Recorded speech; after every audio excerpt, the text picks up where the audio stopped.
Oh yes. And when those fools with a capital F, I hope they're listening to me, made the alliance with the Zionist NATO to bring down Gaddafi, who was opposed to the Zionists, those absolute fools who said that they were mujahideen, in bringing down Gaddafi with the help of NATO, now made Libya a NATO state. NATO is in charge, but they don't know it. Fools with a capital F. And so when the attack comes on Egypt, Egypt doesn't have a chance now. Because Israel will attack from the east, and NATO will attack from the west, and Egypt will be sandwiched in between. We know that's coming. We know that Israel wants to destroy Pakistan's nuclear plants and nuclear weapons and break up Pakistan. We know that. We know that Israel wants to attack Syria,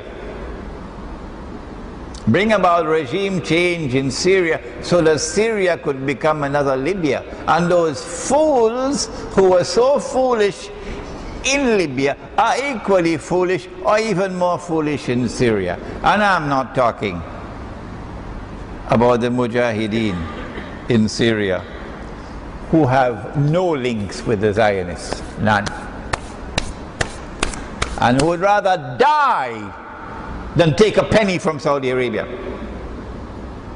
who have no links with Saudi Arabia, no links with Qatar, no links with Jordan, nothing at all, and who are struggling in Syria. I am not speaking about them, not at all. I'm talking about these fools who say they're mujahideen and who are in alliance with NATO to bring down this Syrian regime. These are the ones I'm talking about. We're expecting that since they have not succeeded so far, they're going to wage war on Syria. It is in this scenario that we now want to introduce how Dajjal is going to exploit the Sunni Shia division to his advantage in Akhir Zaman. The answer is, he wants to provoke Sunni Shia civil war. That's what he wants to provoke. If he can succeed in provoking Sunni Shia civil war in the world of Islam, what would be the benefit for him and for the Zionists? Number one, Islam is going to look terrible before the entire world on the stage of the world. Look at these Muslims at a time when they are back to the wall, fighting for their very lives. Look at how foolish the Muslims are, fighting amongst themselves. Islam is going to look so bad that whatever sentiment there may be in the world sympathetic towards Muslims, even that might be lost. And that will be tremendously advantageous to Israel and to the Zionists and to their propaganda war in CNN and Al Jazeera and the newspapers and the television sets. You can just imagine. They're going to have a field day laughing at the Muslims who are fighting amongst themselves at this time. Number two, Dajjal will consider it advantageous to provoke a Sunni Shia war, because such a war will weaken both the Sunni and the Shia at a time when Sunni and Shia should be trying to build maximum strength and power to resist Israel and to resist the Zionists. Thirdly, Sunni Shia civil war is going to break up Pakistan. There's no way that Pakistan can survive. They are the ones who planned 9/11. And one of the reasons why they planned 9/11 is to be able to get a base in Afghanistan from which to target Pakistan.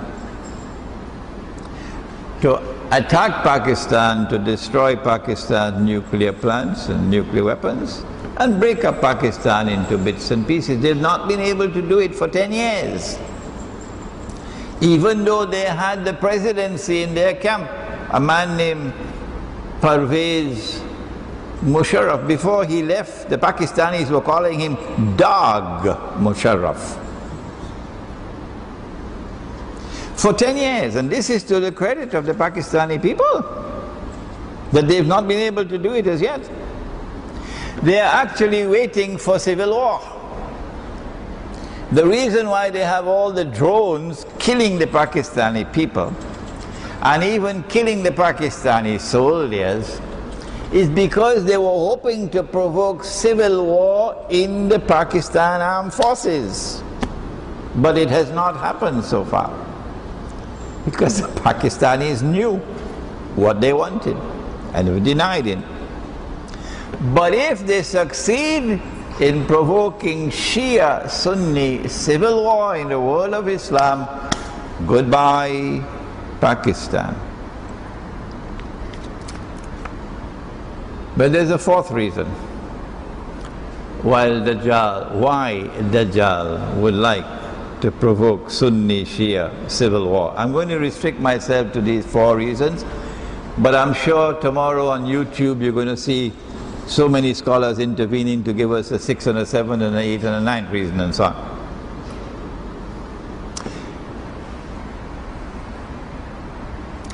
Iran is the Shia country par excellence. Well, 25 years ago, Iran experienced a spectacular Islamic revolution. I am a student of international relations, and in the language, in the terminology of international relations, we say that that Islamic revolution in Iran was anti-systemic. And so the Zionists were very angry with the revolution in Iran. It not only threatened the Zionists, it also threatened the family kings and royal houses, because the Islamic revolution in Iran denounced monarchies among the Arabs, denounced it. The Islamic revolution in Iran also had problems for the Soviet Union, who felt threatened.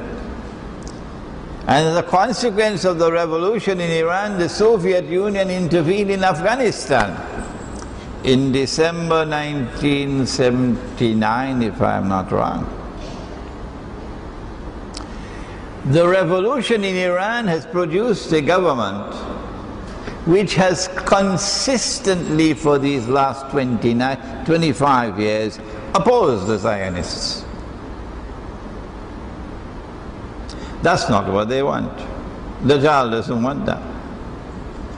Sunni Shia civil war in Islam, in my opinion, is going to facilitate the effort for regime change in Iran.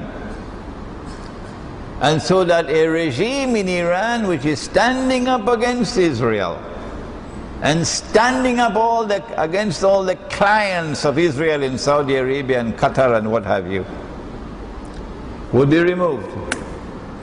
And a new regime would come which will be more authentically Shia, sectarian Shia, and with which Israel might be able to make a deal. That is the biggest advantage of all.